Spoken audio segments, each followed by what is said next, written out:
kinds of wild beasts, and the cattle, and everything that crawls upon the ground. And God saw that it was good. And God said, Let us make man like ourselves, let him rule over the fish in the sea, the birds of the sky, the cattle, the wild beasts and all the living things that crawl upon the ground. And God made man like himself, like God he made him. He made them male and female. And God blessed them, and said to them, Have children, increase, live all over the earth, and conquer it, rule over the fish of the sea, the birds of the sky, and over every living thing that crawls upon the ground. And God said, See, to you I give every plant which grows on all the earth, and every tree which bears fruit with its own kind of seed. It shall be food for you. And to every wild beast and to every bird of the sky and to everything that crawls on the earth and is alive, I give every green herb for food. And it was done. And when God saw everything that he had made, he saw that it was very good. And there was an evening and a morning, making the sixth day. And the heavens and the earth were finished and all that there was in them. And on the seventh day when God had finished the work which he had done, he rested from all his work. And God blessed the seventh day and made it holy, for in it he rested the work which he had done, God's good gifts to man. Genesis 2. At the time when Jehovah made earth and heaven, no trees or plants grew on the earth, for Jehovah had not yet sent the rain, and there was no man to till the soil, but a mist rose from the earth and watered the ground. Then Jehovah made man out of dust taken from the ground and breathed into him the breath of life, and man became a living being. And Jehovah planted a garden in Eden, far in the east, and out of the ground he made grow all kinds of trees that are pleasant to look at and good for food, also the tree of life and the tree that gives the knowledge of good and evil. Then Jehovah took the man and put him in the garden of Eden to till it and to care for it. And Jehovah gave the man this command, You may eat all you wish from every tree of the garden, except from the tree that gives the knowledge of good and evil, from this you shall not eat, for if you eat from it you shall surely die. Then Jehovah said, It is not good for the man to be alone, I will make a companion for him. So out of the ground Jehovah made all the wild beasts and birds, and brought them to the man to see what he would name them, and whatever he called each living thing that became its name. But for the man himself there was found no companion suited to him. Then Jehovah made the man fall into a deep sleep, and while he slept, he took one of his ribs and closed up its place with flesh. The rib which he had taken from the man, Jehovah made into a woman and brought her to the man. Then the man said, Because she was made from my body, she shall be called woman. The first disobedience. Genesis 3. Now the serpent was more deceitful than any other animal that Jehovah had made, and it said to the woman, Has God really said, You shall not eat from any tree of the garden? The woman answered, We may eat of the fruit of all the trees of the garden except the fruit of the tree which is in the middle of the garden, for God has said, You shall not eat from it, nor shall you touch it, for if you do, you shall die. Then the serpent said to the woman, You shall not surely die, for God knows that as soon as you eat of it your eyes will be opened, and you will know what is good and what is evil. When the woman saw that the tree was good for food, beautiful to look at and that it would make her wise, she took some of it and ate it. Then she gave some to her husband who was with her, and he ate. Then the eyes of both of them were opened, so that they knew that they were naked, and they sewed fig leaves together and made girdles for themselves. When they heard the sound of the footsteps of Jehovah, as he was walking in the garden in the cool of the day, the man and his wife hid from him among the trees of the garden. And Jehovah called to the man and said to him, Where are you? And he answered, I heard the sound of thy footsteps in the garden and I was afraid, because I was naked, so I hid myself. Jehovah said, Who told you that you were naked? Have you eaten from the tree from which I forbade you to eat? The man answered, The woman whom thou didst give to me, she gave me fruit from the tree and I ate. Jehovah said to the woman, What is this that you have done? The woman replied, The serpent deceived me, and I ate. Then Jehovah said to the serpent, Because you have done this, you shall be hated more than all beasts. You shall crawl on your belly and eat dust all your life, and men and serpents shall always be enemies. Bruise your head, and you shall wound on the heel. To the woman he said, I will greatly increase your trouble and your pain. You shall be subject to your husband, and he shall rule over you. But to the man he said, Because you have listened to your wife and have eaten of the tree from which I forbade you to eat, as long as you live you shall earn a living only by hard work. By hard work shall you raise food, and you shall die and your body go back to the ground, for from dust you were made, and to dust you shall return. Jehovah made garments of skins for the man and his wife, and clothed them. And he sent them out of the garden of Eden to the ground. Cain and his brother Abel. Genesis 4. Adam named his wife Eve, because she was the mother of all living beings. She had two sons, Cain and Abel. Abel was a shepherd, but Cain was a farmer. One day Cain brought, as an offer to Jehovah, some fruit and grain that he had grown. Abel, too, brought some of the best animals of his flock and sacrificed their fat pieces to Jehovah.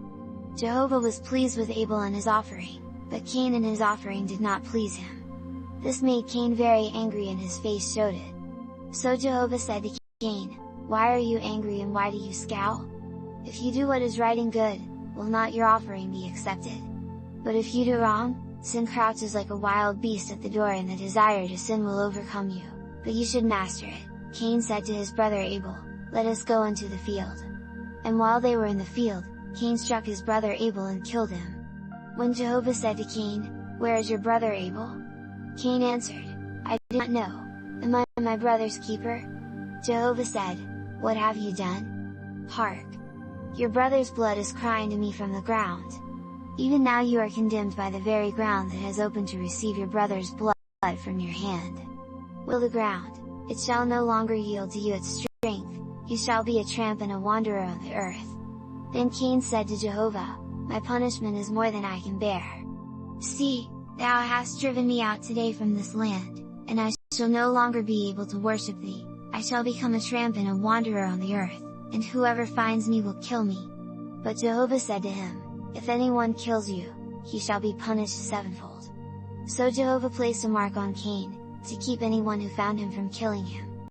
And Cain went out from Jehovah's presence and lived as a wanderer, away from Eden. Noah and the great flood. Genesis 6. When Jehovah saw that men were growing more wicked in the world and were always evil, he was greatly grieved and regretted that he had made man. Therefore, Jehovah said, "I will completely destroy all living beings from off the earth, for I regret that I have made them." But Noah had won Jehovah's favor. So Jehovah said to Noah, "I have decided to put an end to all living beings, for the earth is filled with their wicked acts. I am going to destroy them from the earth. Make yourself an ark of cypress wood. Build rooms in the ark, and cover it within and without with pitch. This is how you shall build it: the ark shall be 500 feet long, 80 feet wide, and 50 feet high. Make a roof for it and place the door on the side. Build it with lower, second, and third stories. For I am about to bring floods of water upon the earth to destroy every living creature in which is the breath of life. Every creature that is on the earth shall die." Then Jehovah said to Noah, "Enter with all your household into the ark, for I see that of all the people who are now alive you alone are upright. Of all the beasts that are fit for food and sacrifice you shall take with you 7, the male and the female, but of the beasts that are not fit for sacrifice 2, the male and the female, and of the wild birds that are fit for food and sacrifice 7, to keep kind alive on all the earth. After 7 days I will send rain on the earth for 40 days and 40 nights, and I will destroy every living thing that I have made."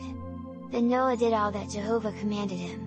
When the waters of the flood came upon the earth, he, his sons, his wife, and his sons' wives, with the beasts that were fit for food and sacrifice and the beasts that were not fit, and the birds, and everything that creeps upon the ground, the ark because of the waters of the flood.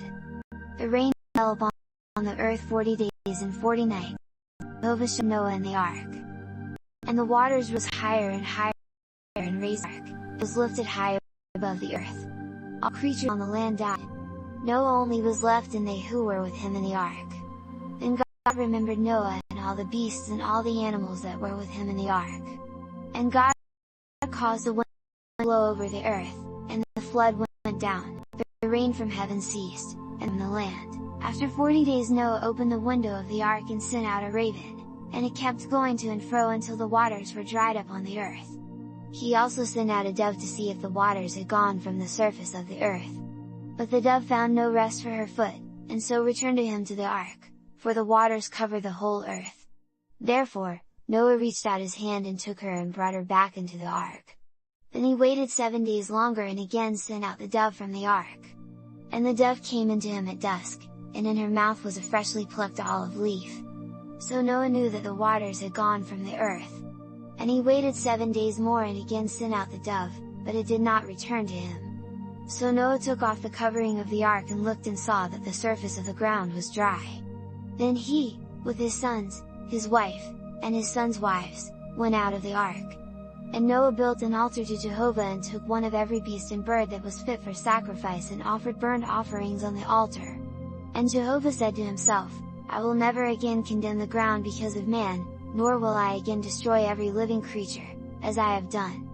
While the earth remains, seedtime and harvest, cold and heat, summer and winter, day and night, shall not cease. And God said, This is the sign of the solemn agreement that I make for all time between me and you and every living creature that is with you. I have placed my rainbow in the cloud and it shall be the sign of the solemn agreement between me and the people who live on the earth. Whenever I bring a cloud over the earth and the rainbow is seen in the cloud, I will remember the agreement which is between me and you and every living creature, and the waters shall never again become a flood to destroy them. The story of the Tower of Babel 2. Genesis 11. All the people of the earth spoke one language, and as they traveled westward, they found a broad valley in the land of Babylonia, and made their home there. Then they said one to another, Come, let us make bricks and thoroughly bake them. So they had bricks for stone and asphalt for mortar. And they said, Come, let us build us a city, and a tower whose top will touch the heavens, and thus make a landmark, that we may not be scattered over all the earth. But when Jehovah came down to see the city and the tower men had built, he said, See, they are one people and all have one language. This is but the beginning, and now nothing which they plan to do will seem too difficult for them. Come, let us go down and confuse their language, that they may not understand one another. So Jehovah scattered them from there over all the earth, and they stopped building the city. Therefore they named it Babel, which means confusion, for there Jehovah confused the language of all the people on the earth and scattered them over the whole world. Abraham the friend of God and man. Genesis 12. The sons of Noah came out of the ark were Shem, Ham, and Japheth. Terah, a descendant of Shem, was the father of Abraham, Nahor and Haran was the father of Lot. Jehovah said to Abraham, Go from your country, your relatives, and your father's house to the land that I will show you. And I will make of you a great nation, and I will surely bless you and make your name Shechem, to the oak of Moreh. There Jehovah appeared to Abraham and said, To your children will I give this land. There Abraham built an altar to Jehovah who had appeared to him. From there he removed to the hill near Bethel and pitched his tent with Bethel on one side and Ai on the other, and there too he built an altar to Jehovah and prayed to him. Now Abraham was very rich in cattle, in silver, and in gold. Lot also, with Abraham, flocks that the land was not rich enough to support them. So when there was a quarrel between Lot's herdsmen and Abraham's herdsmen, Abraham said to Lot, I beg of you, let there be no quarrel between me and you, nor between my herdsmen and yours, for we are relatives. Is not the whole land before you? I beg of you, separate yourself from me. If you go to the left, then I will go to the right, or if you go to the right, then I will go to the left. So Lot looked about and saw that all the plain of the Jordan, as far as Zoar, was well watered everywhere, like a garden of Jehovah. So Lot chose for himself all the valley of the Jordan, and lived in the cities of the plain and moved his tent as far as Sodom. But the men of Sodom were very wicked and sinned against Jehovah. Jehovah said to Abraham, after Lot had gone away from him, Lift up your eyes and look from the place where you are northward, southward, eastward and westward, for all the land that you see I will give to you and to your children forever. I will make them as many as the dust of the earth, so that if a man can count the dust of the earth, then your children may also be counted. Rise, walk through the length and breadth of the land, for I will give it to you. Then Abraham moved his tent and lived in the oak grove of Mamre, which is in Hebron, and built there an altar to Jehovah. Jehovah also appeared to Abraham by the oaks of Mamre, as he was sitting at the entrance of his tent in the heat of the day, and, as he looked up, 3 men stood there before him. As soon as he saw them, he ran from the entrance of his tent to meet them and bowed to the ground and said, Sirs, if you are willing to do me a favor, do not, I beg of you, pass by your servant. Since you have come to your servant, let a little water be brought, that you may wash your feet, and lie down under the tree. And let me bring some food, that you may refresh yourselves, afterward you may go on your way." They replied, "Do as you have said." So Abraham hastened to Sarah's tent and said, "Make ready quickly 4 measures of fine meal, knead it, and make cakes." Abraham also ran to the herd, and took a calf that was tender and good, and gave it to the servant, and he prepared it quickly. Then Abraham took curd and milk, with the calf which he had prepared, and served them, and he waited on them under the tree, while they ate. Then they said to him, "Where is your wife?" He said, "There, within the tent." One of them said, "I will surely return to you about 9 months from now, and then, Sarah your wife shall have a son." Lot's escape from a wicked city. Genesis 14. The sons of Noah who came out of the ark were Shem, Ham, and Japheth. Terah, a descendant of Shem, was the father of Abraham, Nahor and Haran was the father of Lot. Jehovah said to Abraham, "Go from your country, your relatives, and your father's house to the land that I will show you. And I will make of you a great nation, and I will surely bless you and make your name famous, so that you shall be a blessing, and all the families of the earth shall ask for themselves a blessing like your own."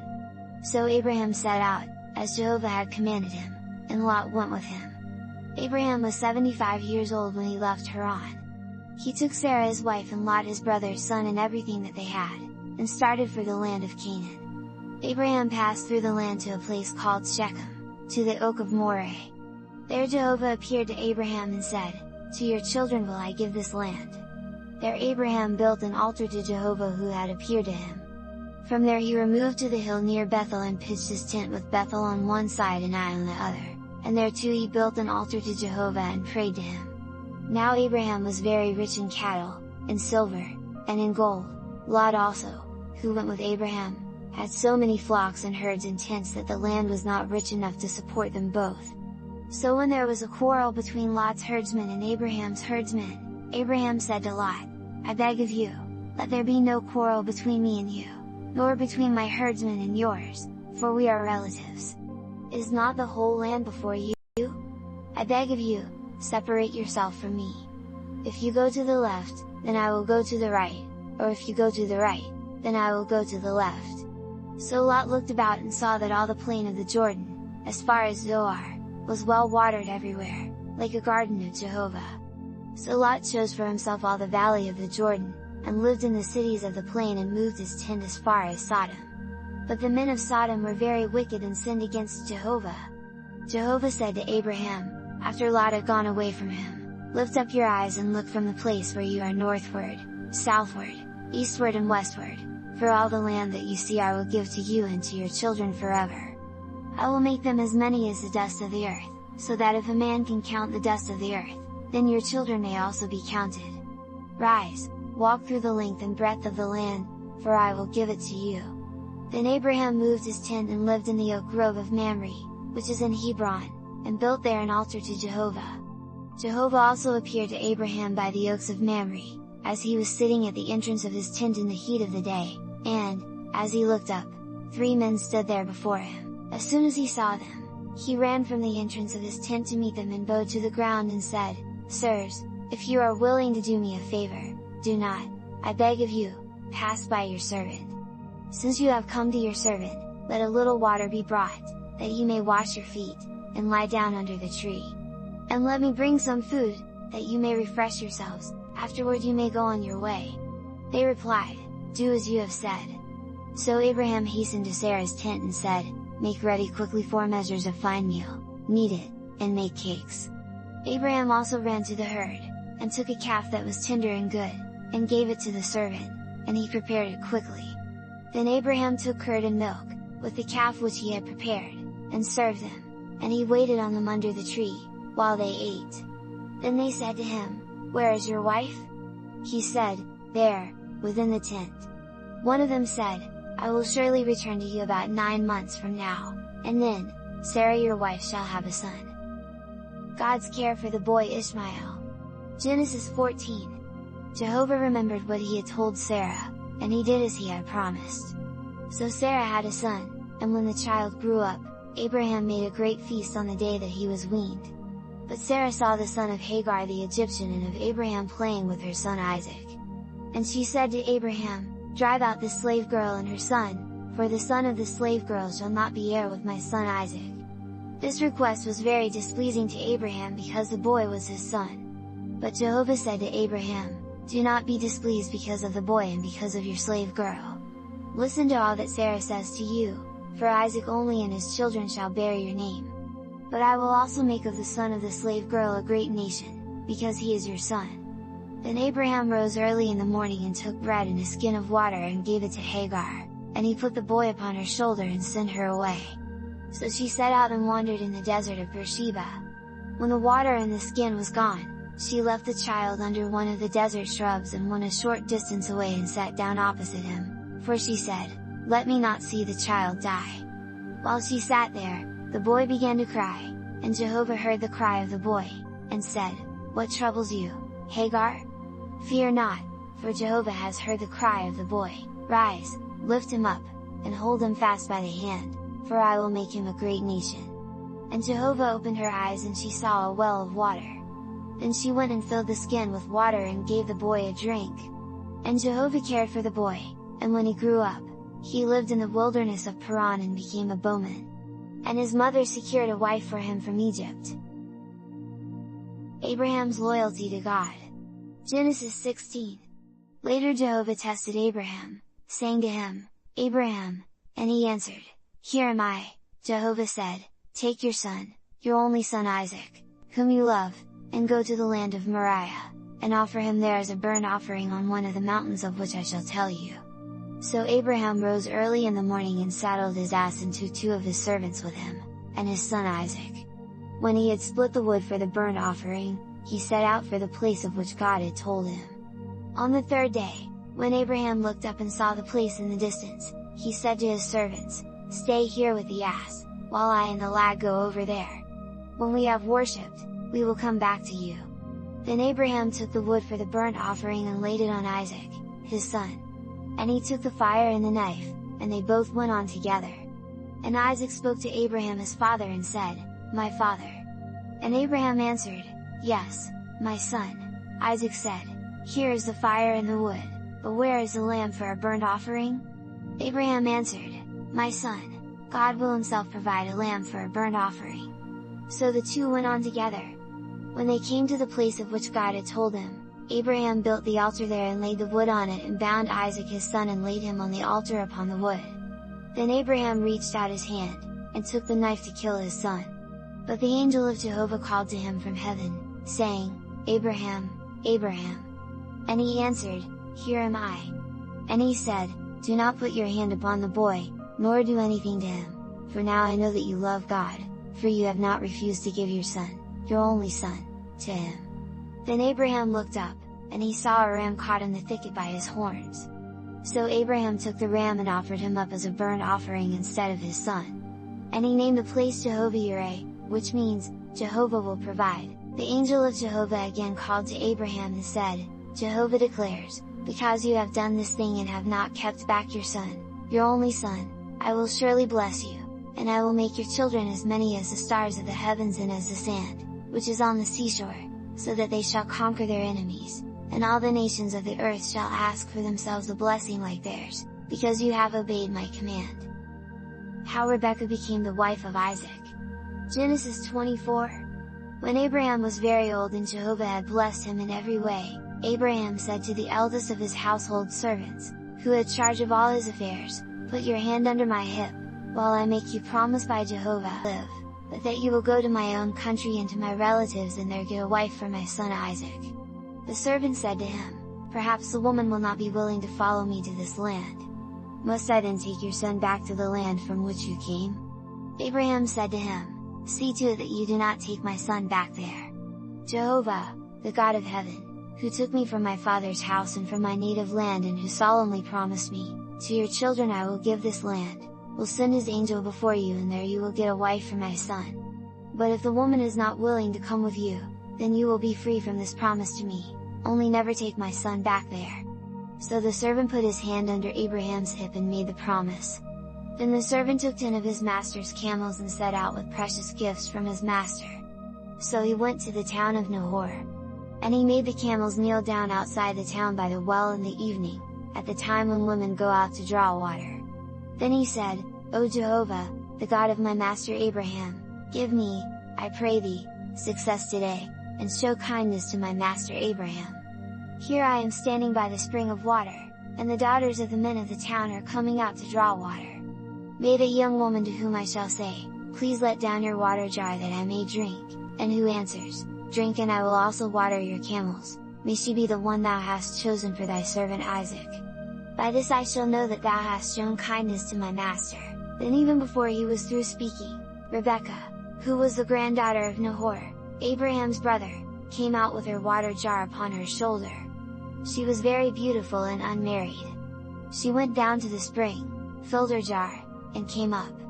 Then the servant ran to meet her and said, please let me drink a little water from your jar. She answered, drink, sir, and quickly let down her water jar from her shoulder upon her hand and gave him a drink. When she had finished giving him a drink she said, I will draw water for your camels also, until they have finished drinking. So she quickly emptied her jar into the trough and ran again to the well to draw water, and drew for all his camels. Meanwhile the man was silently gazing at her in order to find out whether Jehovah had made his journey successful or not. As soon as the camels had finished drinking, the man took a gold ring, 5 ounces in weight, and put it in her nose, and put on her arms 2 golden bracelets weighing 5 ounces, and said, whose daughter are you? Tell me, I beg of you. Is there room in your father's house for us to spend the night? She answered, I am the granddaughter of Milcah and Nahor. We have plenty of straw and feed, and there is a place for you to spend the night. Then the man bowed his head and worshipped Jehovah, saying, Blessed be Jehovah, the God of my master Abraham, who has continued to show his mercy and his faithfulness toward my master. As for me, Jehovah has led me on the way to the house of my master's relatives. Then the young woman ran and told these things to her mother's family. Now Rebekah had a brother named Laban, and Laban ran out to the man at the spring. And when he saw the bracelets on his sister's hands and the ring, and when he heard Rebekah say, This is what the man said to me, he went to the man, who was still standing by the camels at the spring, and said, Come in, you who are blessed by Jehovah. Why do you stand outside? For I have cleared the house and have room for the camels. So he brought the man into the house and took the packs off the camels and furnished straw and feed for them, and water to wash his feet and the feet of the men who were with him. But when food was set before him to eat, he said, I will not eat until I have made known my errand.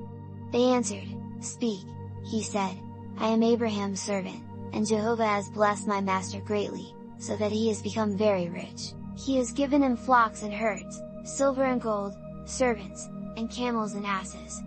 Now Sarah, my master's wife, had a son when she was old, and my master has given him all that he has.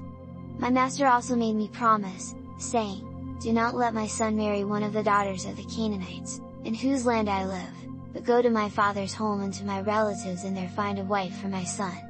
When I said to my master, What if the woman will not follow me? He said to me, Jehovah, whom I love and serve, will send his angel with you and make you successful, and you will find for my son a wife from among my relatives and my father's family. Then you shall be free from your promise to me. But if you go to my family and they do not give her to you, you shall also be free from your promise to me. So I came today to the spring and said, O Jehovah, the God of my master Abraham, see, I am standing by the spring of water, if thou wilt make the errand on which I am going successful, then let the young woman who comes to draw, to whom I say, Please give me a little water from your jar to drink, and who shall say to me, Drink, and I will also draw for your camels, let that one be the woman whom Jehovah has chosen for my master's son. Even before I was through speaking, Rebekah came out with her water jar on her shoulder and went down to the spring and drew water. And when I said to her, Please let me drink, she quickly let down her water jar from her shoulder and answered, Drink, and I will also water your camels. So I drank, and she also watered the camels. Then I asked her, Whose daughter are you? And she said, The granddaughter of Nahor and Milcah. So I put the ring in her nose and the bracelets on her arms. And I bowed my head and worshipped and blessed Jehovah the God of my master Abraham who had led me on the right way to find the daughter of my master's brother for his son. Tell me whether or not you will deal kindly and truly with my master, so that I shall know what to do. Then Laban and his family answered, The matter is in the hands of Jehovah. we cannot say either yes or no. See, Rebekah is before you, take her and go and let her be the wife of your master's son, as Jehovah has said." When Abraham's servant heard their words, he bowed to the ground before Jehovah. Then he brought out gold and silver ornaments and clothing and gave them to Rebekah. He also gave costly gifts to her brother and to her mother, and he and the men who were with him ate and drank and spent the night there. When they rose in the morning, the servant said, "Send me away to my master." But Rebekah's brother and mother answered, "Let the young woman stay with us a month or at least 10 days, after that she may go." But he said to them, "Do not delay me, for Jehovah has given me success. Send me away that I may go to my master." Then they said, "We will call the young woman and ask her." So they called Rebekah and said to her, "Will you go with this man?" She answered, "I will go." So they sent away their sister Rebekah and her nurse with Abraham's servant and his men. They also blessed Rebekah, saying to her, "Our sister. May your children and their children become thousands and thousands." Then Rebekah set out with her maids and, riding upon the camels, they followed the man. So the servant took Rebekah and went away. Now Abraham had given all that he had to Isaac and had breathed his last, dying in a good old age, satisfied with living. In the evening, when Isaac had gone out in the field to meditate, he looked up and saw camels coming. Rebekah too looked up, and when she saw Isaac, she quickly alighted from the camel and said to the servant, "Who is this man walking in the field to meet us?" When the servant said, "It is my master," she took her veil and covered her face. Then the servant told Isaac all that he had done. And Isaac brought Rebekah to the tent of Sarah his mother, and she became his wife, and he loved her. How Jacob deceived his father. Genesis 27. Now Isaac prayed to Jehovah for his wife, because she had no children, and Jehovah heard his prayer, and Rebekah became the mother of twin boys. They named one Esau and the other Jacob. As they grew up, Esau became a skillful hunter, a man who lived out in the fields, but Jacob was a quiet man who stayed about the tents. Isaac loved Esau, for he was fond of game, but Rebekah loved Jacob. Once when Jacob was preparing a stew, Esau came in from the fields, and he was very hungry, so he said to Jacob, "Let me swallow some of that red stew, for I am very hungry." But Jacob said, "Sell me first of all your right as the eldest." Esau replied, "See, I am nearly dead now. So of what use is this birthright to me?" Jacob said, "First solemnly promise to give it to me." So Esau solemnly promised and sold his birthright to Jacob. Then Jacob gave Esau bread and stewed lentils, and when he had something to eat and drink, he got up and went away. In this way Esau gave away his birthright.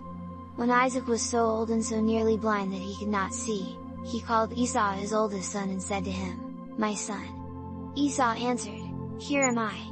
Then Isaac said, "See, I am old and do not know how soon I may die. Now, therefore, take your quiver and your bow and go out into the fields and hunt game for me and prepare for me savory food, such as I love, and bring it to me that I may eat and that I may bless you before I die." Rebekah was listening when Isaac spoke to his son Esau. So when Esau went into the fields to hunt game, Rebekah said to her son Jacob, "I just now heard your father say to your brother Esau, 'Bring me game and prepare for me savory food that I may eat it and bless you die.'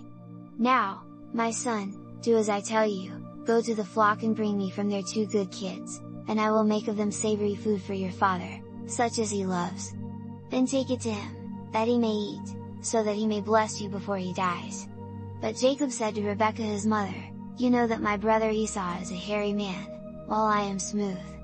Perhaps my father will feel of me, then I shall appear to him as a deceiver, and I shall bring blame upon me and not a blessing." But his mother said to him, "Upon me be the blame, my son, only obey me and go, bring the kids to me." So he went and brought them to his mother, and his mother made savory food such as his father loved. Rebekah also took the fine clothes of her older son Esau, which she had with her in the tent, and put them on her younger son Jacob. Then she put the skins of the kids upon his hands and upon the smooth part of his neck, and she placed the savory food and the bread which she had prepared in his hand, and he went to his father and said, "My father." Isaac answered, "Here am I, who are you, my son?" Jacob said, "I am Esau your oldest son. I have done as you commanded me. Stood up and eat of my game, that you may bless me." Isaac said to his son, How very quickly you have found it, my son!" He answered, "Yes, because Jehovah your God gave me success." Then Isaac said to Jacob, "Come here, my son, that I may feel of you to find out whether you are really my son Esau or not." So Jacob went near to Isaac his father, and he felt of him and said, "The voice is the voice of Jacob, but the hands are the hands of Esau. Are you really my son Esau?" Jacob answered, "I am." And Isaac did not recognize him, for his hands were hairy like his brother Esau's. So he blessed him. Then Isaac said, "Bring the food to me, that I may eat of my son's game and bless you." So he brought it to him, and he ate. Jacob also brought him wine, and he drank. Then his father Isaac said to him, "Come near now and kiss me, my son." As he came near and kissed him, he smelled the smell of his garment, and blessed him. As soon as Isaac had given Jacob his blessing, and Jacob was about to leave his father, Esau his brother came in from his hunting. He also had made savory food and was bringing it to his father. So he said to him, "Father, rise and eat of your son's game, that you may bless me." But Isaac his father said to him, "Who are you?" He answered, "I am your son, your oldest, Esau." Then Isaac trembled and said, "Who then is he that has hunted game and brought it to me, so that I ate plentifully before you came?" And blessed him. Also blessed shall he be. When Esau heard the words of his father, he uttered a loud and bitter cry and said to his father, "Bless me, even me also, O my father." But Isaac said, "Your brother came with deceit and has taken away your blessing." Esau said, "Is it not because he was named Jacob, which means supplanter, that he has supplanted me these 2 times? He took my birthright, and now he has taken my blessing." Then he said, "Have you kept a blessing for me?" Isaac answered Esau, "See, I have made him your master and I have given to him all his relatives as servants and grain and wine as his food. What then can I do for you, my son?" Esau said to his father, "Is that the only blessing you have, my father?" And Esau began to weep aloud. Then Isaac his father answered him, "You shall live far from earth's fertile places, and away from the dew of heaven. By your sword you shall live, and your brother you shall serve." Jacob's dream. Genesis 28. Esau hated Jacob because of the blessing which his father had given him. And Esau said to himself, "My father will soon die, then I will kill Jacob, my brother." When the words of her older son Esau were told to Rebekah, she sent for her younger son Jacob and said to him, "Your brother, Esau, is going to kill you. Now therefore, my son, listen to me, run away to my brother Laban at Haran and stay with him for a time until your brother is no longer angry and he forgets what you have done to him, then I will send and bring you back. Why should I lose both of you in one day?" Then Jacob set out from Beersheba and went toward Haran. And when he arrived at a certain place, he passed the night there, because the sun had set. And he took one of the stones from its place and put it under his head and lay down to sleep. Then he dreamed and saw a ladder set up on the earth, and its top reached to heaven, and the angels of God were going up and down on it. Jehovah also stood beside him and said, "I am Jehovah, the God of Abraham and the God of Isaac. The land on which you lie I will give to you and to your children. See, I am with you, and will keep you wherever you go and will bring you again to this land, for I will not leave you until I have done what I have promised you." When Jacob awoke from his sleep, he said, "Surely Jehovah is in this place, and I did not know it." And he was filled with awe and said, "This place is the house of God, and this is the gate of heaven." So Jacob rose early in the morning and took the stone that he had put under his head and set it up as a pillar and poured oil upon the top of it. And he named that place Bethel, which means house of God. Jacob also made this promise, "If God will be with me and protect me on this journey which I am making and give me bread to eat and clothing to put on, and if I return safe and sound to my father's house, then Jehovah shall be my God, and this stone which I have set up as a pillar shall be a house of God. And of all that thou shalt give me I will surely give a tenth to thee." The deceiver deceived. Genesis 29. Then Jacob went on his journey and arrived at the land of the children of the east. And he looked and saw a well in the field, and there were 3 flocks of sheep lying down by it, for from that well they watered the flocks, but there was a large stone over the well. When all the flocks were gathered there, they used to roll away the stone and water the sheep and then put the stone back in its place over the well. Jacob said to the men, "My friends, from where do you come?" They said, "We are from Haran." Then he said to them, "Do you know Laban the son of Nahor?" And they said, "We know him." And he said to them, "Is all well with him?" And they said, "All is well, indeed, this is Rachel his daughter coming with the sheep." And he said, "See, the sun is still high. It is not time for the cattle to be gathered together. Water the sheep and feed them." But they said, "We cannot until all the flocks are gathered together, and they roll away the stone from the well, then we will water the sheep." While he was still speaking with them, Rachel came with her father's sheep, for she was a shepherdess. When Jacob saw Rachel the daughter of Laban, his mother's brother, and Laban's sheep, he went up and rolled the stone from the well and watered the flock of Laban his mother's brother. Then Jacob kissed Rachel and wept aloud. And when Jacob told Rachel that he was a relative of her father and that he was Rebekah's son, she ran and told her father.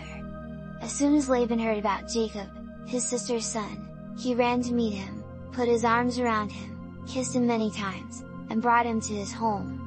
When Jacob told Laban all about these things, Laban said to him, "Surely you are my bone and my flesh." So he remained with him a whole month. Then Laban said to Jacob, "Should you serve me for nothing simply because you are related to me? Tell me what shall be your wages?" Now Laban had 2 daughters, the name of the older was Leah, and the name of the younger was Rachel.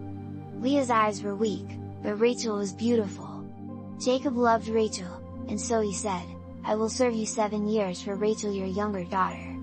And Laban said, "It is better for me to give her to you than to give her to any other man. Stay with me." So Jacob served 7 years for Rachel, and they seemed to him but a few days, because he loved her so. Then Jacob said to Laban, "Give me my wife, for my time is up, and let me marry her." So Laban gathered all the men of the place and made a feast. In the evening he took Leah's daughter and brought her to him, and Jacob received her as his wife. When in the morning Jacob found it was Leah, he said to Laban, "What is this you have done to me? Did I not serve you for Rachel? Why then have you deceived me?" Laban said, "It is not the custom among us to give the younger in marriage before the older. Remain with this one during the marriage week, then we will give you the other also for the service which you shall give me during 7 more years."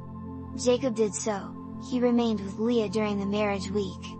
Then Laban gave him Rachel his daughter to be his wife, but Jacob loved Rachel more than Leah. So he had to serve Laban 7 years more. Meeting a brother who had been wronged. Genesis 30. In time Jacob became very wealthy, and he had large flocks, slaves, and asses. But he heard Laban's son say, "Jacob has taken all that was our father's, and from that which was our father's he has gotten all this wealth." He also saw that Laban did not act toward him the same as before. So Jacob rose and put his sons and his wives upon the camels and drove away all his cattle. He deceived Laban, for he did not tell him that he was fleeing away. So he fled across the river Euphrates, with all that he had, and set out on his way toward Mount Gilead. Then Jacob sent messengers before him to his brother Esau. And he gave them this command, "Say to my lord Esau, your servant Jacob declares, I have lived with Laban and have stayed until now. I have oxen and asses, flocks and slaves, Lord, in order I may win your favor." The messengers returned to Jacob with the report, "We came to your brother Esau, even as he was coming to meet you with 400 men. Then Jacob was greatly alarmed and worried. So he divided the people that were with him and the flocks and the herds and the camels into 2 parts and said, "If Esau comes to the one and attacks and destroys it, then the other which is left can escape." Jacob also prayed, "O God of my father Abraham and God of my father Isaac, deliver me, I pray thee, from the hand of my brother, from the hand of Esau, for I fear that he will come and attack me and kill the mothers and the children." Then Jacob took as a present for his brother Esau, 200 female goats and 20 male goats, 200 ewes and 20 rams, 30 milch camels and their young, 40 cows and 10 bulls, 20 female asses and 10 young asses. These he put, each drove by itself, in the care of his servants and said to them, "Go on before me and leave a space between the droves." He gave those in front this command, "When my brother Esau meets you and asks you, 'To whom do you belong? And where are you going? And whose are these before you?' Then you shall say, 'To your servant Jacob, it is a present sent by him to my lord Esau, and Jacob himself is just behind us.'" Jacob also commanded the second, and the third, and all that followed the droves, to make the same answer, and to say, Jacob himself is just behind us, for he said to himself, I will please him with the present that goes before me, and then, when I meet him, perhaps he will welcome me. So he sent the present over before him, but he himself spent that night in the camp. Later that night he rose up and took his 2 wives, his 2 maidservants, and his 11 children, and sent them over the river Jabbok. Jacob was left alone, and one wrestled with him until daybreak. When he saw that he did not win against Jacob, he struck the socket of his hip, and the socket of Jacob's hip was strained, as he wrestled with him. Then he said, Let me go, for the dawn is breaking. But Jacob replied, I will not let thee go unless you bless me. So he said to him, What is your name? He answered, Jacob. Then he said, Your name shall be no longer Jacob, but Israel, which means struggler with God, for you have struggled with God and with men and have won. So he blessed him there. And Jacob called the place Peniel, which means face of God, for he said, I have seen God face to face, and my life has been saved. When Jacob looked up, he saw Esau coming with 400 men. And he put the maidservants and their children in front, Leah and her children next, and Rachel and her son Joseph in the rear. Then Jacob himself went in front of them, and he bowed down to the ground 7 times, as he drew near to his brother. Esau ran to meet him, threw his arms about his neck, and kissed him, and they wept. When Esau looked up and saw the women and the children, he said, Who are these with you? Jacob answered, The children whom God has so kindly given me. Then the maidservants with their children came up and bowed down to the ground. Leah and her children also came and bowed down, and afterward Joseph and Rachel came up and bowed down before Esau. Esau asked, What do you mean by all this company which I met? Jacob answered, To win your friendship, my lord. Esau said, I have enough, my brother, keep what you have. But Jacob replied, No, if now I have won your favor, receive this present from me to show that you are my friend. Take, I beg of you, the gift that I bring to you, for God has been generous to me, and I have enough. So he urged Esau until he took it. Then Esau said, Let me at least leave with you some of the people who are with me. But Jacob replied, What need is there? Let me only enjoy your friendship, my lord. So Esau turned back that day on his way to Seir. Joseph sold as a slave by his brothers. Genesis 37. When Joseph was 17 years old, he and his brothers were shepherds, but he made them angry, for he brought a bad report about them to their father. Now Jacob loved his son Joseph, who was born in his old age, and he made him a long coat with sleeves. When his brothers saw that their father loved him more than all his other sons, they hated Joseph and would not speak to him in a friendly way. Joseph had a dream which he told to his brothers, and they hated him still more. This is what he said to them: I dreamed that, as we were binding sheaves in the field, my sheaf rose up and remained standing, while your sheaves came around and bowed down to my sheaf. His brothers said to him, Will you really be king over us? Will you indeed rule over us? So they hated him still more because of his dreams and his words. Then he had another dream and told it to his brothers, saying, I have had another dream, and it seemed to me that the sun and the moon and 11 stars bowed down to me. But when he told it to his father and his brothers, his father reproved him and said, What is this dream that you have dreamed? Shall I and your mother and your brothers indeed come and bow down to the earth before you? Therefore his brothers were jealous of him, but his father remembered the dream. When his brothers went to pasture his father's flocks in Shechem, Jacob said to Joseph, Go, see whether all goes well with your brothers and with the flock, and bring me back word. So he sent him out, and a certain man found him, as he was wandering in the field, and the man asked him, What are you looking for? He said, I am looking for my brothers, tell me, I beg of you, where they are pasturing the flock. The man said, They have gone away, for I heard them say, Let us go to Dothan. So Joseph went after his brothers and found them in Dothan. When they saw him in the distance, before he came to them, they planned together to kill him. And they said one to another, See, here comes that great dreamer. Come, let us kill him and throw him into one of the pits, and we will say, A fierce beast has devoured him. Then we shall see what will become of his dreams. Judah, however, when he heard it, saved Joseph's life by saying, Let us not take his life. Reuben also said to them, Do not shed blood, throw him into this pit, here in the wilderness, but do not harm him, Reuben said this to save Joseph from their hands so that he could bring him back to his father. So when Joseph came to his brothers, they took off his long coat with sleeves and threw him into the pit. But the pit was empty, there being no water.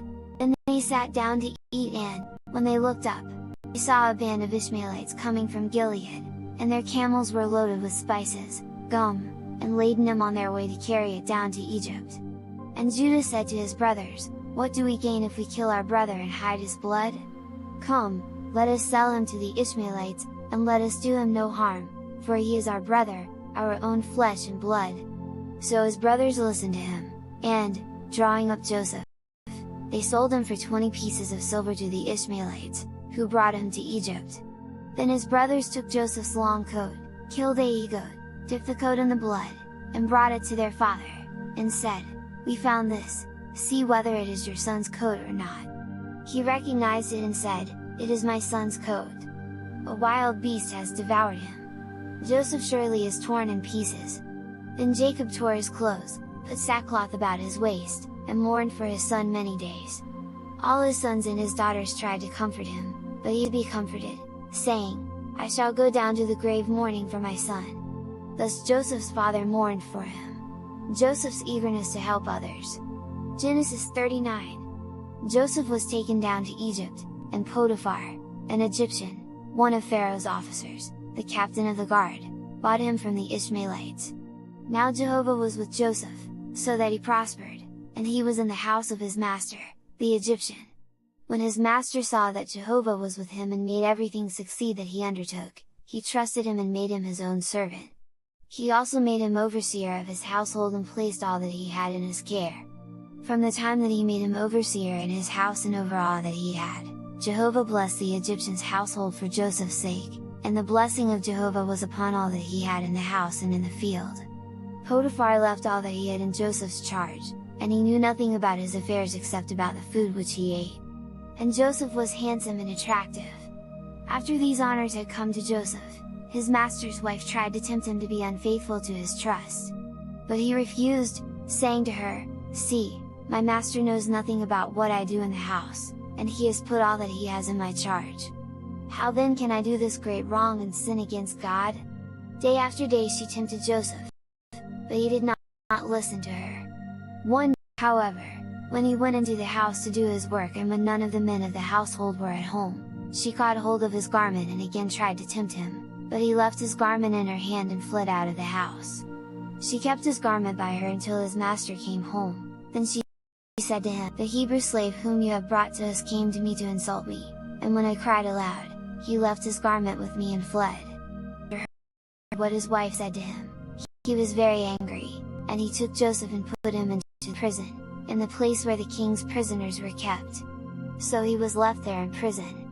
But Jehovah was with Joseph and showed kindness to him and helped him to win the friendship of the keeper of the prison, so that he placed all the prisoners in Joseph's charge and made him responsible for whatever they did there. After these things the butler of the king of Egypt and his baker offended their master the king of Egypt, and Pharaoh was so angry with these two officers that he put them in the same prison where Joseph was. And the captain of the guard appointed Joseph to wait on them, and they stayed in prison for some time, and the butler and the baker of the king of Egypt, who were in the prison, both had dreams the same night, each with a different meaning. When Joseph came into them in the morning, he saw plainly that they were sad. So he asked Pharaoh's officers, "Why do you look so sad today?" They answered, "We have had a dream, and there is no one who can tell what it means." Then Joseph said to them, "Is not God the one who knows what dreams mean? Tell them to me, if you will." Then the chief butler told his dream to Joseph and said to him, "In my dream I saw a tree, and on the vine were 3 branches, put out blossoms, and its forth ripe grapes. Pharaoh's cup was in my hand, and I took the grapes and squeezed the juice into his cup and gave the cup to Pharaoh." Then Joseph said to him, "This is what it means, the 3 branches are 3 days. Within 3 days Pharaoh will let you out of prison and restore you to your office, and you will give Pharaoh's cup into his hand as you used to do when you were his butler. But when all goes well with you, remember me. Show kindness to me and speak for me and bring me out of this prison, for I was unjustly stolen from the land of the Hebrews, and here also I have done nothing that they should put me in the dungeon." When the chief baker saw that the meaning of the butler's dream was good, he said to Joseph, "I also saw something in my dream. There were 3 baskets of white bread on my head, and in the upper basket there were all kinds of baked food for Pharaoh, and the birds were eating them out of the basket on my head." Joseph answered, "This is what it means, the 3 baskets are 3 days, within 3 days Pharaoh will take off your head and hang you on a tree, and the birds shall eat your flesh." Now on the 3rd day, which was Pharaoh's birthday, he made a feast for all his servants. Then he set free the chief butler and the chief baker. He restored the chief butler to his office, so that he again gave the cup to Pharaoh, but the chief baker he hanged, as Joseph had told them. Yet the chief butler did not remember Joseph, but forgot him, a prisoner who became a mighty ruler. Genesis 41. 2 years later Pharaoh had a dream. As he stood by the river Nile, he saw coming up from the water 7 cows, well fed and fat, for they had been feeding in the river grass. Then 7 other cows came up after them out of the Nile, poorly fed and thin, and they stood by the other cows on the bank of the Nile. The poorly fed, lean cows ate up the 7 fed, fat cow. Pharaoh awoke. Afterward he slept and had a second dream and saw 7 ears, plump and good, growing up on one stalk. Also 7 ears, thin and withered by the east wind, grew up after them. The thin ears swallowed up the 7 plump, full ears. Then Pharaoh awoke, and knew that it was only a dream. In the morning Pharaoh was worried. So he sent for all the magicians and wise men of Egypt and told them his dreams, but no one could tell him what they meant. Then the chief butler said to Pharaoh, "I now remember my sins." Pharaoh was very angry and put me and the chief baker in prison in the house of the captain of the guard. We both had dreams the same night, each with a different meaning. There was also with us a young Hebrew, the servant of the captain of the guard. We told him our dreams and he told each of us what our dreams meant. And our dreams came true just as he said they would. I was restored to my office, but the chief baker was hanged. Then Pharaoh sent for Joseph, and they came out of the dungeon, and he shaved his face, changed his clothes, and came to Pharaoh. Pharaoh said to Joseph, "I have had a dream, and there is no one who can tell what it means. Now I have heard that when you hear a dream, you can tell what it means." Joseph answered Pharaoh, "Not I, God alone can give Pharaoh a true answer." Then Pharaoh said to Joseph, "In my dream as I stood on the bank of the Nile, I saw 7 cows, fat and well fed, which had been feeding in the river grass. There came up after them 7 more cows, poorly fed and thin, worse than I ever saw in all the land of Egypt, and the lean and poorly fed cows ate up the first 7 fat cows. When they had eaten them up, one could not tell that they had eaten them, for they were still as thin as at the beginning.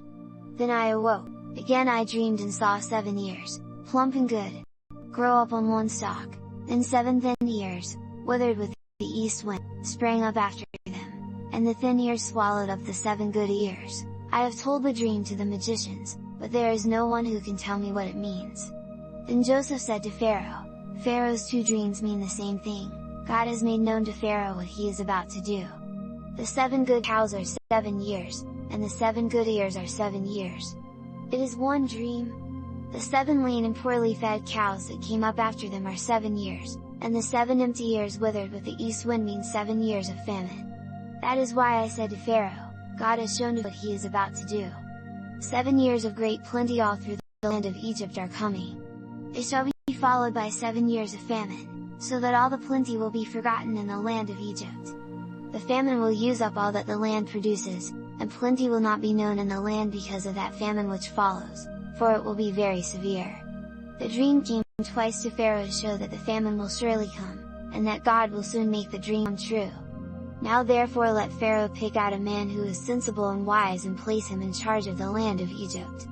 Let Pharaoh act quickly and put overseers over the land and collect 1/5 of all that grows in the land of Egypt in the 7 years of plenty.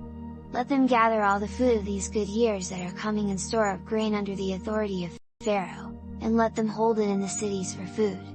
The food will supply the land during the 7 years of famine which shall be in the land of Egypt, so that the people of the land may not die because of the famine." The plan pleased Pharaoh and all his people, and he said to his people, "Can we find one like this, a man in whom is the Spirit of God?"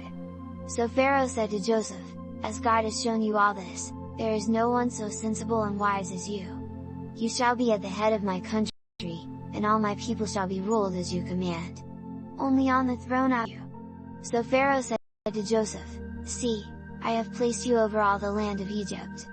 And Pharaoh took off his signet ring from his finger and put it upon Joseph's finger and clothed him in garments of fine linen and put a golden collar about his neck.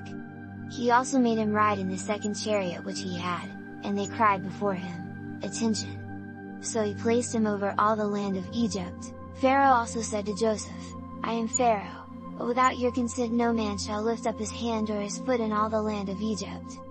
Pharaoh gave him as a wife Asenath, the daughter of Potipherah. And Joseph was 30 years old when he was made the ruler of the land of Egypt. In the 7 years of plenty there were large harvests, and Joseph gathered up all the food of the 7 years of plenty, which were in the land of Egypt, and stored the food in the cities, putting in each city the food that grew in the fields about it. Joseph stored up grain as the sand of the sea, in great quantities until he no longer kept account, because it could not be measured. When the 7 years of plenty in the land of Egypt were over, the 7 years of famine began, as Joseph had said. There was famine in all lands, but all through the land of Egypt there was food, for when all of Egypt was hungry, the people cried to Pharaoh for bread. And Pharaoh said to all the Egyptians, "Go to Joseph and do what he tells you." So when the famine was over all the country, Joseph opened all the storehouses and sold food to the Egyptians, but the famine was severe in the land of Egypt. The peoples of all lands came to Joseph in Egypt to buy grain, for everywhere the famine was severe. The testing of Joseph's brothers. Genesis 42. When Jacob learned that there was grain for sale in Egypt, he said to his sons, "Why do you stand looking at each other? I have heard that there is grain for sale in Egypt, go down there and buy some for us, that we may live and not die." So Joseph's 10 brothers went down to buy grain from Egypt. But Jacob did not send Benjamin, Joseph's own brother, with his brothers, for he feared that some harm might come to him. So the sons of Jacob went with others to buy grain, for the famine was in the land of Canaan. Now Joseph was the governor over Egypt, it was he who sold grain to land. So Joseph's brothers came and bowed before him with their faces to the earth. When Joseph saw his brothers, he knew them, but he acted as a stranger toward them and spoke harshly to them and said, "Where do you come from?" They said, "From the land of Canaan to buy food." So Joseph knew his brothers, but they did not know him. Joseph also remembered the dreams which he had had about them and said to them, "You spies! You have come to see how defenseless the land is." But they said to him, "No, my lord, your servants have come to buy food. We are all sons of one man, we are honest men, your servants are not spies." But he again said to them, "You have come to see how defenseless the land is." They answered, "We, your servants, are 12 brothers, the sons of one father in the land of Canaan. The youngest is today with our father, and one is dead." Joseph said to them, "It is just as I said to you, you are spies. By this you shall be tested, as sure as Pharaoh lives you shall not go away unless your youngest brother comes here. Send one of you, and let him bring your brother, while you remain in prison, that it may be proved whether you are telling the truth or not. Or else, as sure as Pharaoh lives, you are indeed spies." So he put them all into prison for 3 days. Then Joseph said to them on the 3rd day, "Do this and live, for I fear God. If you are honest men, let one of your brothers stay in prison, but you go, carry grain for the needs of your households and bring your youngest brother to me. So you will prove that you have told the truth and you shall not die." They did as Joseph commanded, but they said to one another, "We are indeed guilty because of the way we treated our brother, for when we saw his trouble and when he pleaded with us, we would not listen, that is why this trouble has come upon us." Reuben added, "Did I not say to you, do not sin against the boy, but you would not listen?" They did not know, however, that Joseph understood them, for he had spoken to them through an interpreter. But he turned away from them and wept. Then he came back and spoke to them, and taking Simeon from among them, bound him before their eyes. Then Joseph gave orders to fill their vessels with grain and to put every man's money back in his sack and food for the journey, and to them. So they loaded their asses with their grain and went away. When they came to Jacob their father in the land of Canaan, they told him all that had happened, saying, "The man who is master in that land spoke harshly to us and put us in prison as spies. We said to him, 'We are honest men, we are not spies, We are 12 brothers, sons of the same father, one is no longer living, and the youngest is today with our father in the land of Canaan. But the man who is master in that land said, This is how I shall know that you are honest men. Leave one of your brothers with me and take the grain to supply the needs of your households and go. Bring your youngest brother to me, then I shall know that you are not spies, but that you are honest men, and I will give your brother back to you and you shall be free to go about in the land. As they were emptying their sacks, they found that each man's purse with his money was in his sack, and when they and their father saw their purses and the money, they were afraid and they turned trembling to one another with the question, What is this that God has done to us? Jacob their father said to them, You have robbed me of my children. Joseph is no longer living and Simeon is no longer here, and now you would take Benjamin also. All this trouble has come to me. But Reuben said to his father, You may put my 2 sons to death, if I do not bring him to you. Put him in my charge and I will bring him back to you. Then Jacob said, My son shall not go down with you, for his brother is dead and he only is left. If harm should come to him on the way by which you go, then you will bring down my gray hairs with sorrow to the grave. The famine was severe in the land, and when Joseph's brothers had eaten up the grain which they had brought from Egypt, their father said to them, Go again, buy us a little food. But Judah said to him, The man plainly said to us, You shall not see me again unless your brother is with you. If you will send our brother with us, we will go down and buy you food, but if you will not send him, we will not go down, for the man said to us, You shall not see me unless your brother is with you.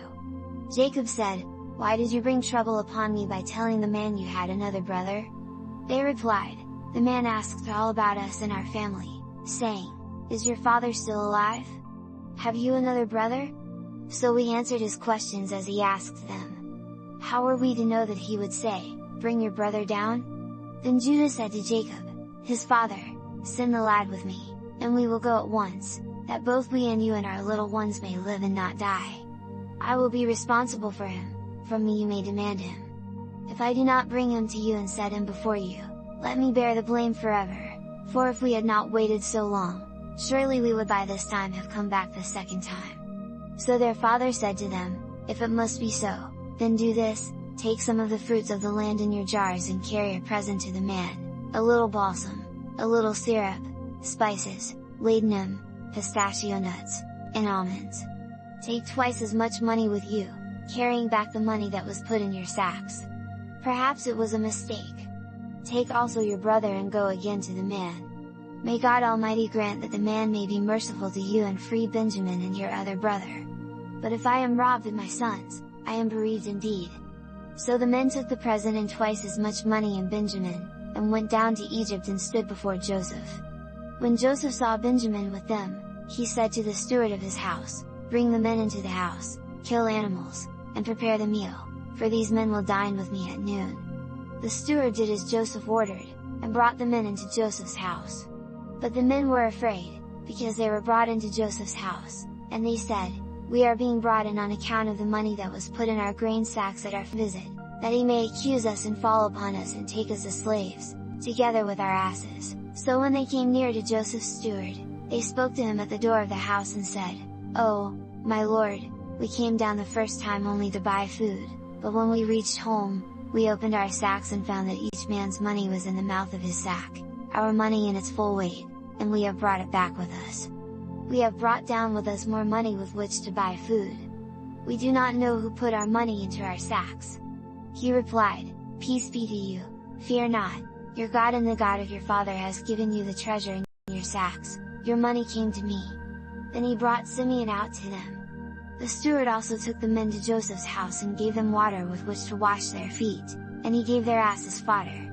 Then they made ready the present for Joseph, when he should come at noon, for they had heard that they were to eat there. When Joseph came into the house, they gave him the present which they had brought and bowed down low before him. He asked them about their welfare and said, Is your father well, the old man of whom you spoke? Is he still living? They replied, Your servant, our father, is well, he is still alive. Then they bowed their heads and knelt down before him. When Joseph looked up and saw Benjamin his brother, his own mother's son, he said, Is this your youngest brother of whom you spoke to me? And he added, God gracious to you, my son. Then because of his longing for his brother he sought a place in which to weep. So he went into his room and wept there. Then he bathed his face and came out and said, "Bring on the food." So they brought food for him by himself and for them by themselves and for the Egyptians who ate with him by themselves, because the Egyptians would not eat with the Hebrews, for to do so was hateful to them. Joseph's brothers were seated before him, the eldest first, as was his right as the oldest, and the youngest last, and the men looked at each other in astonishment. Then Joseph had portions served to them from the food before him. But Benjamin's portions were 5 times as much as any of theirs. So they drank and were merry with him. Then he gave this command to the steward of his household: "Fill the men's grain sacks with food, as much as they can carry, and put my cup, the silver cup, in the mouth of the sack of the youngest and the money too that he paid for his grain."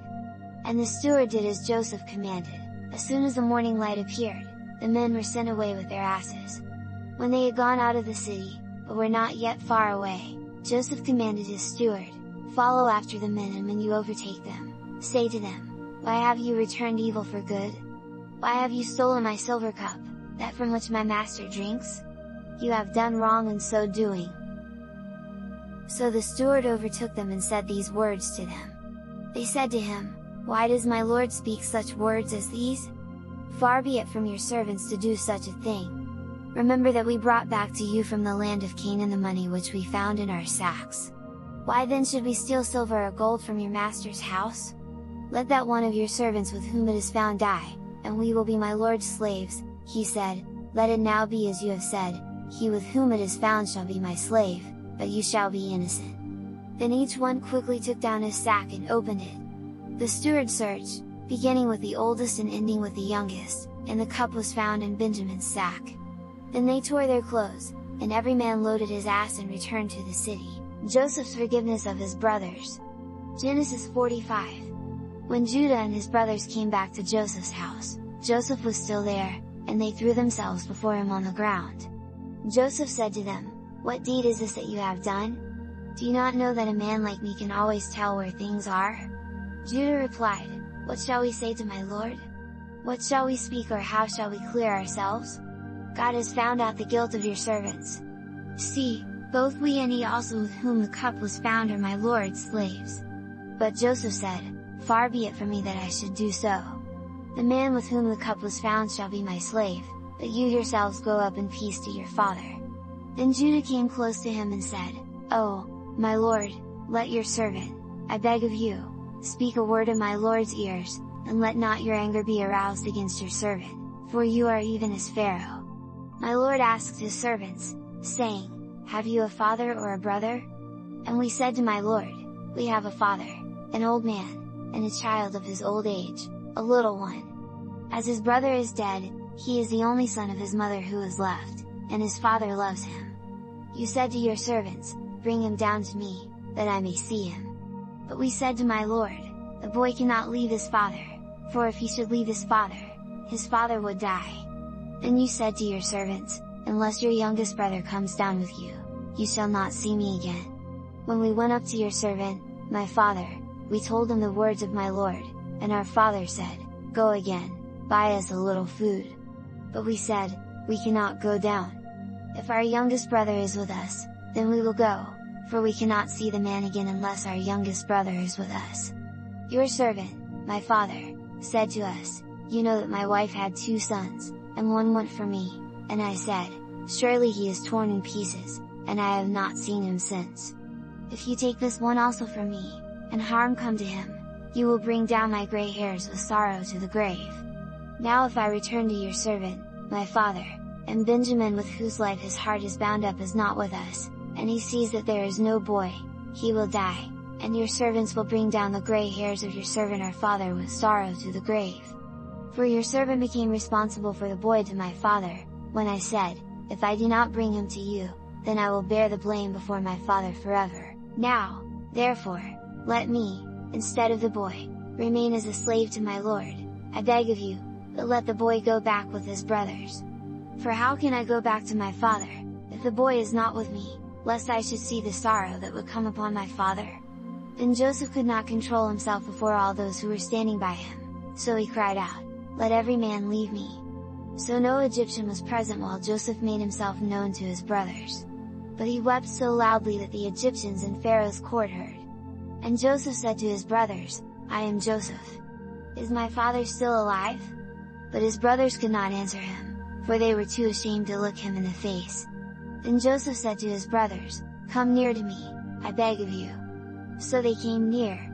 He said, "I am Joseph, your brother, whom you sold into Egypt. Do not be troubled nor angry with yourselves that you sold me here, for God sent me before you to save your lives. For the famine has already been 2 years in the land, and there are still 5 years in which there shall be neither plowing nor harvest. God sent me before you to save your lives through a great deliverance and thus give you children on the earth. So now it is not you who sent me here, but God. He has made me like a father to Pharaoh and master of all his household and ruler over all the land of Egypt. Go up quickly to my father and say to him, 'Your son Joseph says, God has made me master of all Egypt. Come down to me without delay. You shall live in the land of Goshen, and you shall be near me with your children and your grandchildren, with your flocks and your herds and all that you have, so that you, with your household and all that you have, may never want. There I will provide for you, for there will be 5 more years of famine. Now you and my brother Benjamin see that it is I who am speaking to you. Tell my father all about my honor in Egypt and what you have seen, and you must quickly bring him down here.' Then he fell upon his brother Benjamin's neck and wept, and Benjamin wept upon his neck. He also kissed all his brothers and wept upon them. After that his brothers talked with him. Joseph's loyalty to his family. Genesis 46. The news that Joseph's brothers had arrived became known in Pharaoh's palace, and it pleased Pharaoh and his servants greatly. Pharaoh said to Joseph, "Say to your brothers, do this, load your beasts, go to the land of Canaan, and take your father and your families and come to me, and I will give you the best there is in the land of Egypt, and you shall eat the best that the land can give. Now you are commanded to do this, take wagons from the land of Egypt for your little ones and for your wives, and bring your father and come. Also do not pay any attention to your household goods, for the best of all there is in the land of Egypt is yours." And the sons of Jacob did as they were commanded. So Joseph gave them wagons, as Pharaoh ordered, and what was needed for the journey. To each of them he gave a change of clothing, but to Benjamin he gave 300 pieces of silver and 5 changes of clothing. To his father he sent this gift, 10 asses loaded with the best products of Egypt and 10 asses loaded with grain and bread and provisions for his father on the journey. So he sent his brothers away, and, as they went, he said to them, "See that you do not quarrel on the journey." So they went up out of Egypt and came into the land of Canaan to Jacob their father, and told him, "Joseph is still alive, and he is ruler over all the land of Egypt." Then Jacob's heart stood still, for he could not believe them. But when they told him all that Joseph had said to them and when he saw the wagons which Joseph had sent to carry him, the spirit of Jacob their father revived, and he said, "It is enough, Joseph my son is still alive. I will go and see him before I die." Then Jacob set out on his journey with all that he had. He first went to Beersheba and offered sacrifices to the God of his father Isaac. God spoke to him in a vision by night and said, "Jacob, Jacob." He answered, "Here am I." God said, "I am God, the God of your father. Do not fear to go down into Egypt, for there I will make of you a great nation. I myself will go down with you into Egypt, I will surely bring you back again, and Joseph shall close your dying eyes." When Jacob left Beersheba, his sons carried him and their little ones and their wives in the wagons that Pharaoh had sent. Jacob also sent Judah before him to Joseph, that he might show him the way to Goshen. When they came into the land of Goshen, Joseph made ready his chariot, and went up to Goshen to meet Jacob his father. When he met him, Jacob fell on his neck and wept there a long time. Then Jacob said to Joseph, "Now let me die, for I have seen your face and know that you are still alive." But Joseph said to his brothers and to his father's household, "I will go up and tell Pharaoh and will say to him, my brothers and my father's family who are in the land of Canaan have come to me. Now the men are shepherds, for they have been keepers of cattle, and they have brought their flocks and cattle and all that they have. When Pharaoh calls you, and asks, 'What is your business?' you shall say, 'Your servants have been keepers of cattle from our youth even until now, both we and our fathers.' Say this that you may live in the land of Goshen, for every shepherd is looked down upon by the Egyptians." Then Joseph went in and told Pharaoh and said, "My father and my brothers with their sheep and cattle and all that they possess have come from the land of Canaan, and now they are in the province of Goshen." And he took 5 of his brothers and presented them to Pharaoh. Pharaoh said to them, "What is your business?" They answered, "Your servants are shepherds, both we and our fathers." They also said to Pharaoh, "We have come to live in your country, because the famine is severe in the land of Canaan, and there is no pasture for your servants' flocks. Now, therefore, we beg of you, let your servants stay in the land of Goshen." Then Pharaoh said to Joseph, "Let them stay in the land of Goshen, and if you know any able men among them, put them in charge of my cattle." Joseph also brought in Jacob his father and presented him to Pharaoh, and Jacob blessed Pharaoh. Then Pharaoh said to Jacob, "How many years have you lived?" Jacob answered, "I have lived 130 years, few and evil have been the years of my life, and they have not been as many as those that my forefathers lived on earth." After Jacob had blessed Pharaoh, he went out from Pharaoh's presence. So Joseph gave his father and his brothers a place to live in and a home in the land of Goshen, in the best part of the land of Egypt, as Pharaoh had commanded. Joseph also provided food for his father and his brothers and all his father's family according to the number of the little children, so the Israelites lived in Egypt, in the land of Goshen, and there they grew wealthy and had many children.